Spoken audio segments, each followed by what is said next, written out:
Bismillahirrahmanirrahim. Innal hamdalillah nahmaduhu wa nasta'inu wa nastaghfiruh wa na'udzu billahi min shururi anfusina wa min sayyiati a'malina.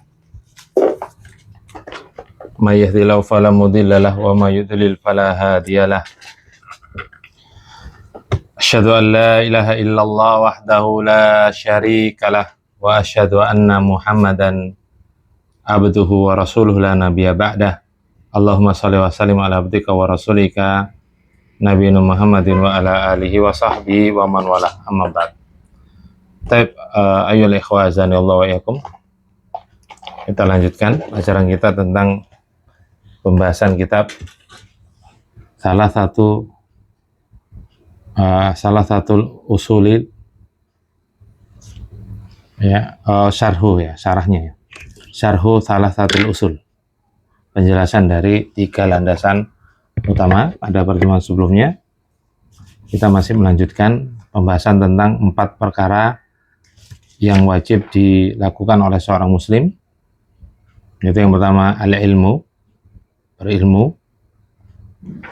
Kemudian apa? Al-amalu, mengamalkan ilmu yang dipelajari.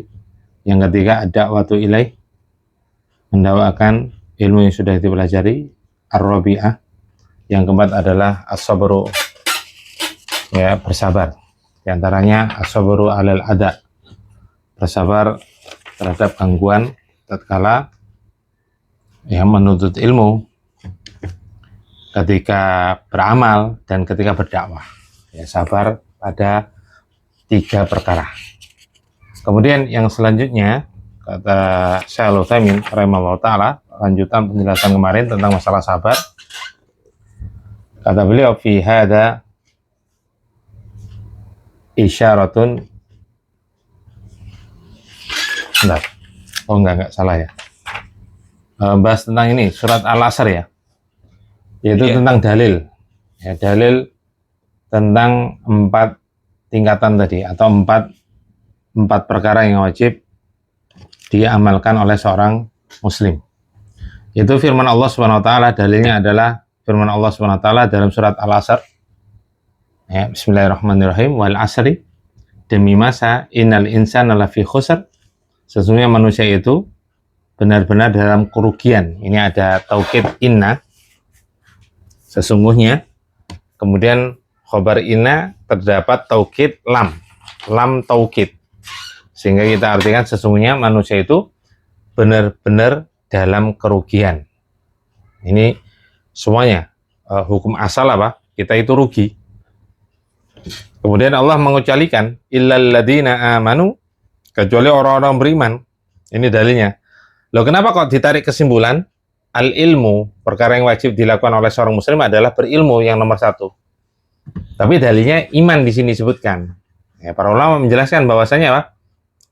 Nggak mungkin seorang itu beriman kepada Allah Subhanahu wa taala atau melaksanakan rukun 6 rukun iman, melainkan didasari dengan ilmu.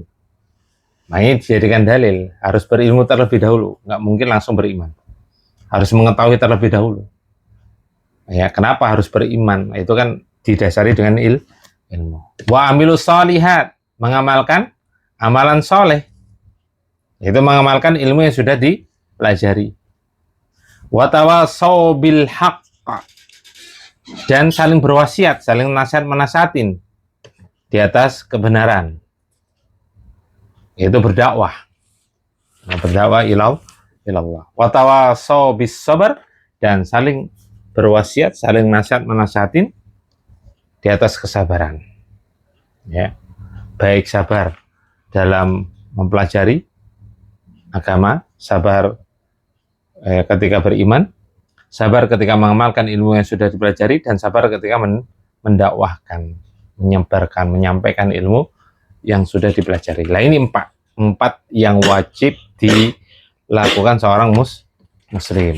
Tertuang dalam surat Al-Asr ini. Kemudian dijelaskan oleh Syekh Al-Utsaimin rahimahullah ta'ala, wa qaulu ta'ala wal asri, firman Allah SWT dalam surat Al-Asr itu ayat pertama, yaitu wal asri, demi masa. Aqsamullahu azza wa jalla fi hadhi surati bil asr. Allah Subhanahu wa taala di dalam ayat yang mulia ini bersumpah. Ya, dalam surat Al-Asr ini di ayat yang pertama Allah bersumpah dengan bil asr, dengan masa, dengan waktu. Alladzi huwa ad-dahr wa huwa mahallul hawadisi min khairin wa syarrin. Yang mana al-asr atau masa itu? Ya, segala bentuk kejadian. Ya, segala bentuk kejadian baik berupa kebaikan maupun berupa keburukan. Itu al-asr. Ya, setiap waktu pasti ada peristiwa. Setiap waktu pasti ada kejadian. Tidak mungkin nggak ada kejadian. Kalau nggak ada kejadian berarti berhenti waktu itu. Paham ya? Nah itu. Fa'aqsamallahu azza wa jalla bihi ala annal insana kul insani fi khusrin. Dalam surat Al-Asr ini Allah SWT bersumpah ya bahwasanya apa? Setiap manusia itu pasti merugi. Sampai bersumpah Allah Subhanahu wa taala. Dan sumpahnya kepada makhluk ya. Ini boleh. Sekali lagi sumpah Allah kepada makhluknya itu boleh. Akan tapi kalau seorang makhluk bersumpah dengan makhluk yang lain itu nggak boleh. Atau misalkan mau bersumpah nih, wal asri, demi masa nggak boleh. Wasyamsi nggak boleh. Itu khusus Allah Subhanahu wa taala. Barang siapa bersumpah kepada selain Allah, maka dia telah berbuat kesyirikan. Ini syirik kecil apa syirik besar? Bersumpah atas selain Allah. Besar. Syirik kecil. Syirik kecil. Tapi termasuk dosa besar. Ya, syirkun asghar itu termasuk dosa besar. Dia termasuk syirik kecil. Yang sering di masyarakat kita biasanya ngomong apa? Ada dua yang sering kita dengar itu. Demi Allah, demi Rasulnya. Demi Allah nggak ada masalah. Memang seharusnya seperti itu. Yang terjadi penyimpangan apa? Demi Rasul itu nggak boleh. Syirik kecil itu.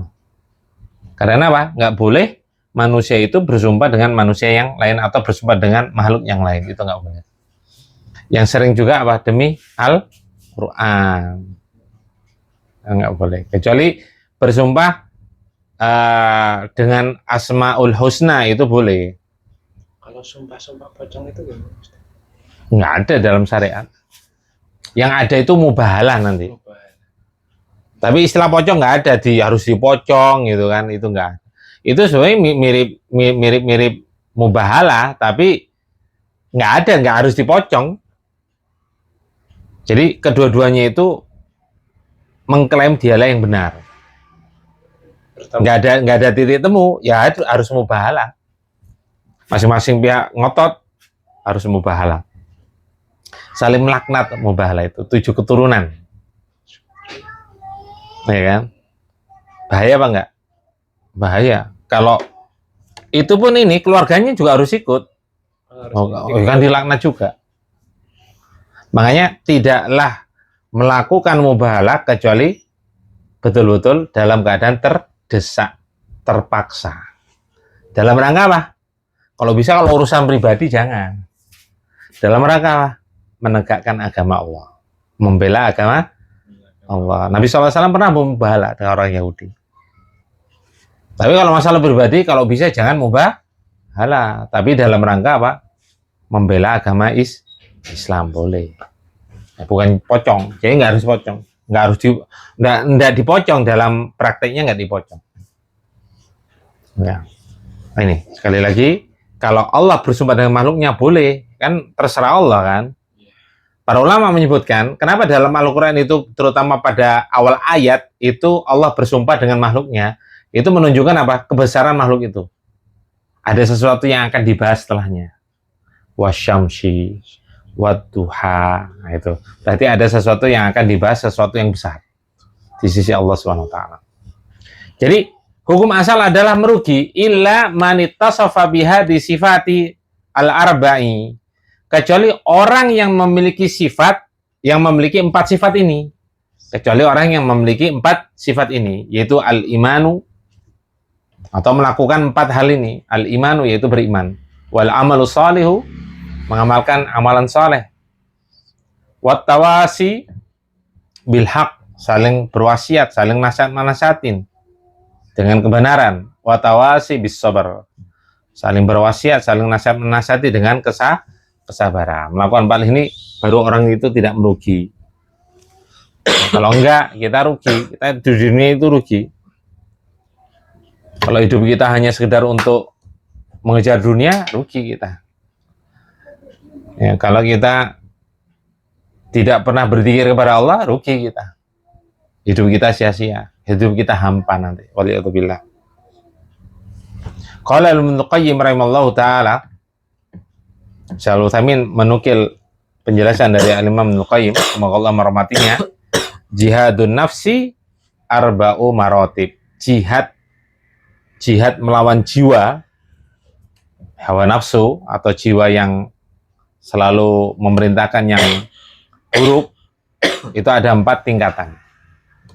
Ya, hawa nafsu atau jiwa memerintahkan yang buruk, sebagaimana firman Allah SWT, inna nafsa la'ammaratun bisu. Sesungguhnya jiwa itu selalu memerintahkan untuk melakukan keburukan.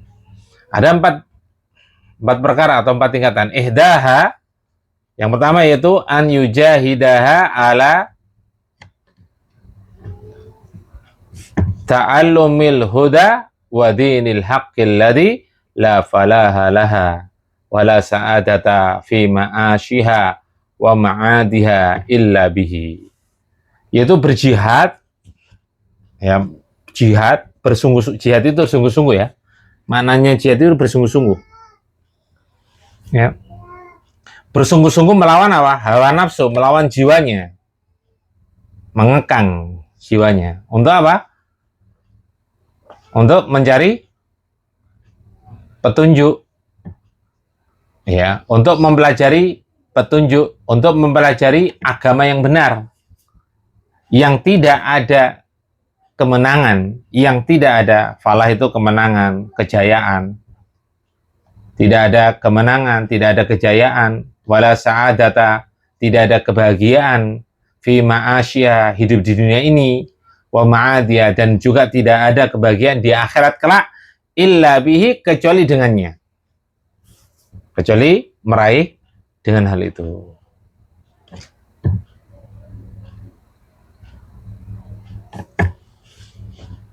Itu apa? Mempelajari agama Islam, mempelajari petunjuk hidup di dunia demi meraih kebahagiaan di akhirat.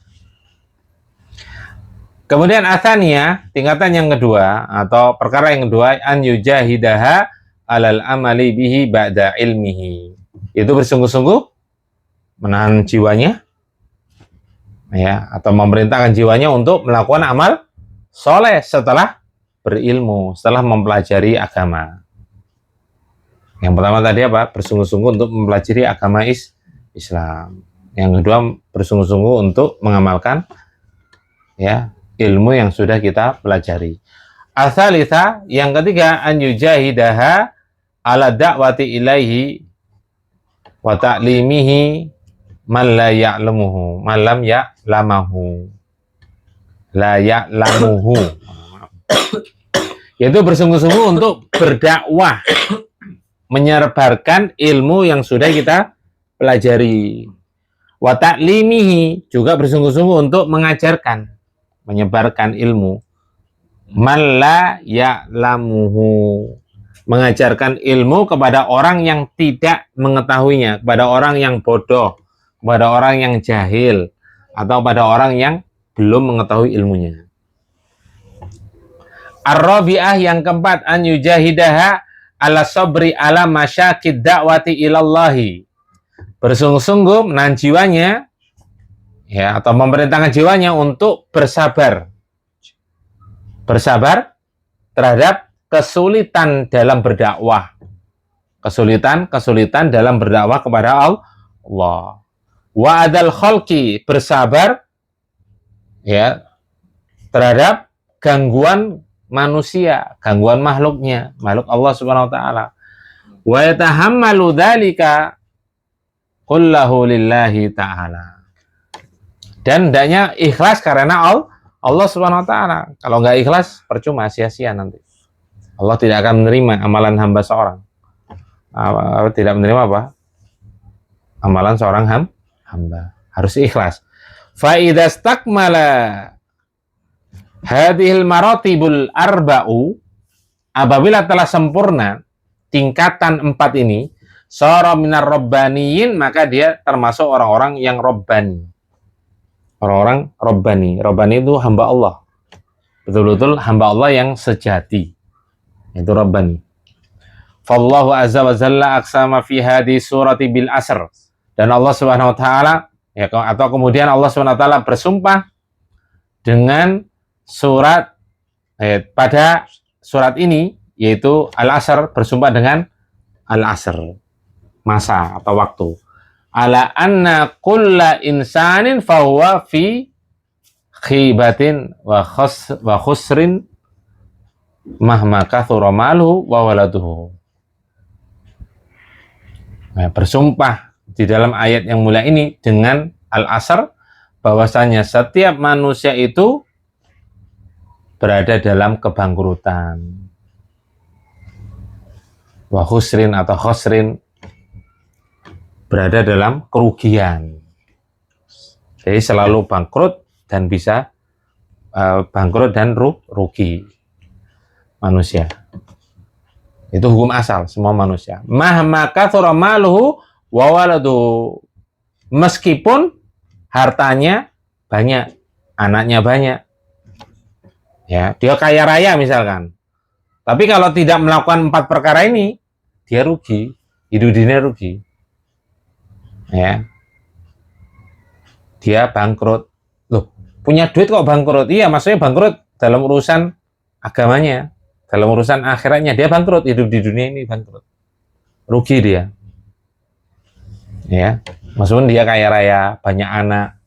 Wa aduma qadaruhu, meskipun tinggi kedudukannya, memiliki jabatan, dihormati di masyarakat, wasyarafu, meskipun dia mulia, ya, memiliki kemuliaan di tengah-tengah masyarakat, dihormati, memiliki jabatan, memiliki kedudukan di tengah-tengah masyarakat, nggak peduli, dia tetap bangkrut kalau tidak melakukan 4 hal ini. Illa man jama'a hadhil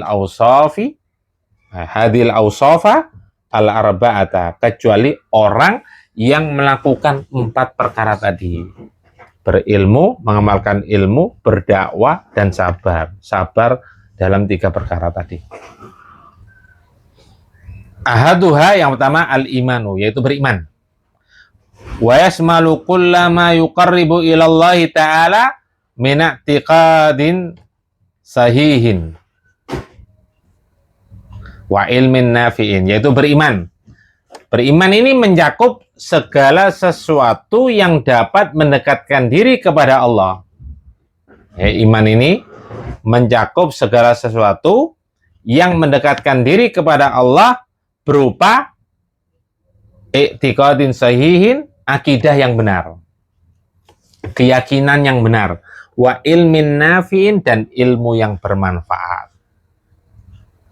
Jadi segala sesuatu yang mendekatkan diri kepada Allah. Itu apa? Di antara ilmu bermanfaat dan akidah yang benar, akidah yang sahih. Atsani, yang kedua, al-amalu shalihu, mengamalkan amalan saleh. Wa huwa kullu qaulin au fi'lin, yaitu setiap ucapan dan perbuatan yuqarribu ilallahi bi an yakuna fa'iluhu lillahi mukhlishan. Setiap ucapan dan perbuatan yang dapat mendekatkan diri kepada Allah dengan syarat pelakunya ikhlas karena Allah. Wali Muhammadin muttabi'an, dan dia mengikuti petunjuk Nabi Muhammad Sallallahu Alaihi Wasallam. Jadi syaratnya 2, syarat agar diterima amalannya yaitu harus ikhlas. Syarat yang kedua yaitu mutaba'atu li sunnati Rasulillah Sallallahu Alaihi Wasallam, mengikuti sunnah Rasulillah Sallallahu Alaihi Wasallam. Itu mengamalkan soleh, dinamakan amalan soleh. Kalau tidak terpenuhi, itu bukan amalan soleh, hakikatnya bukan amalan soleh. Ada seorang sedekah, tidak ikhlas, itu hakikatnya bukan amalan soleh. Tapi secara zahir itu amalan soleh, tapi ternyata nggak ikhlas, nggak diterima. Makanya di sisi Allah dia tidak dikategorikan sebagai amalan soleh. Kemudian asal itu yang ketiga, at-tawasi bil haq, saling berwasiat dengan kebenaran. Wa watawasi ala fi'lil khairi, yaitu berwasiat atau saling menasehatin untuk melakukan kebaikan. Wal hatsu alaihi, menganjurkan untuk wal hathi alaihi wat targhibi fihi, yang berwasiat untuk mengamalkan kebaikan, menganjurkan untuk melakukan amal kebaikan. Ar-rabi'u, yang keempat, at-tawasi bis sabar, saling berwasiat dengan kesabaran. Bi ayyusiya ba'duhum ba'dha bis sabri, yaitu sebagian mereka memberi nasihat kepada sebagian yang lain untuk bersabar. Ala fi'li awamirillahi ta'ala, ya, dalam rangka apa? Mengerjakan sabar, dalam rangka mengerjakan perintah-perintah Allah, wa tarki maharimillah, dan sabar dalam rangka meninggalkan larangan-larangan Allah Subhanahu wa taala. Ya. Wa tahammal, atau ya, wa tahammuli aqdarillahi, dan juga apa? Menerima takdir-takdir Allah SWT, sabar dalam menerima takdir-takdir Allah SWT. Karena sebagaimana pada pertemuan sebelumnya telah dijelaskan, sabar itu ada tiga: sabar di dalam menjalankan perintah Allah, yang kedua sabar dalam meninggalkan larangan-larangan Allah, yang ketiga sabar dalam menerima takdir yang tidak disukai. Tiga sabar itu. Ya, wallahu a'lam bishawab. Mungkin ini dapat kami sampaikan, mudah-mudahan bermanfaat. Wassallallahu ala nabiyina Muhammadin wa ala alihi washabbihi wasallam tasliman katsira. Wa akhiru da'wana alhamdulillahirabbil alamin. Subhanakallahumma wa bihamdika asyhadu an la ilaha illa anta astaghfiruka wa atubu ilaik.